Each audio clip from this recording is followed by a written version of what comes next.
Hey y'all, Huntress here. I wanted to do a little video about making some meals for my Pinhoti trip. Obviously the easiest way would be to get, the prepackaged meals from the store, like your Mountain House meals.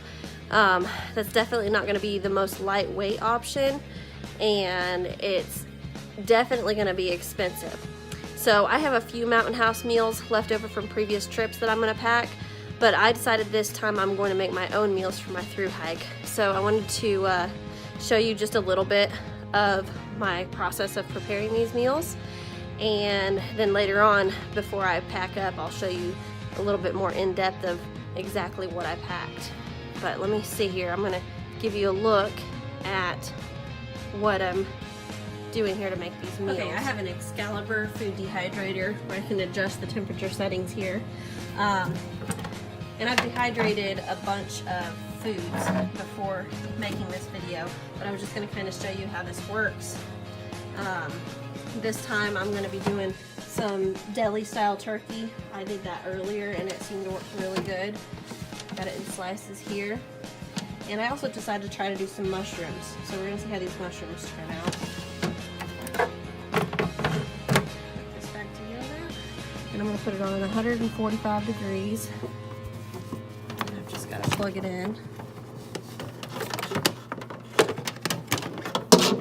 to get it started. Alright, and this blows heated air from the back. It's not one that blows up from the bottom, it blows from the back.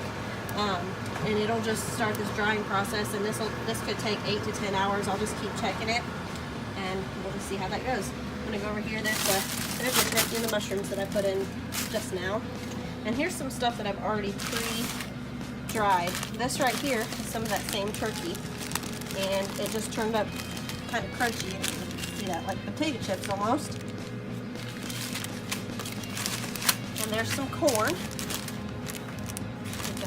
Better in the light here. This is one of my favorites. This is some dried cilantro. This is dried deer burger. I can add the meals, aka gravel, is what backpackers like to call it. I've also got some dried peas. This is chicken. Dried chicken. I'm going to try this one out today and taste test it and see how it is rehydrated. Yeah, I did some onions yesterday. Some dried onions here.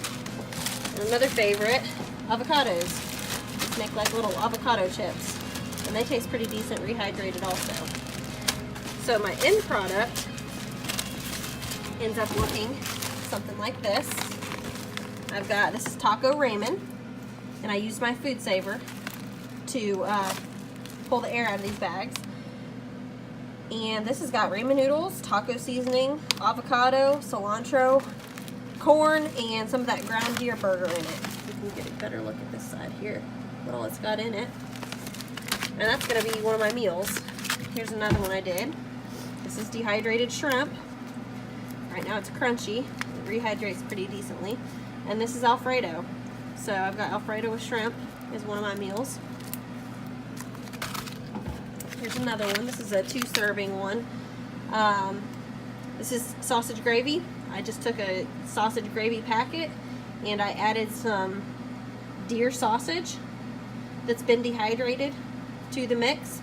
Now with things like sausage, the burger winds up being pretty greasy, so I take a lot of time to dry a lot of that grease off of it after it's dehydrated and during the process, trying to get as much grease off of it as possible so it'll save longer. Obviously not going to save as long as something that doesn't have any grease in it at all. And here's another one I did. This is creamy chicken ramen noodles with turkey and peas. So that's some of these turkey chips right here, which is what I'm drying right now in dehydrator, and some of these peas right here. So I kind of made all this stuff up in advance so I can just put my meals together. I've got ramen and noodles, and I'm going to branch out and try some different things later, and I'll make a video later of what my end product ends up being. All right, that's about all I've got right now. We'll see how this does later. Huntress out.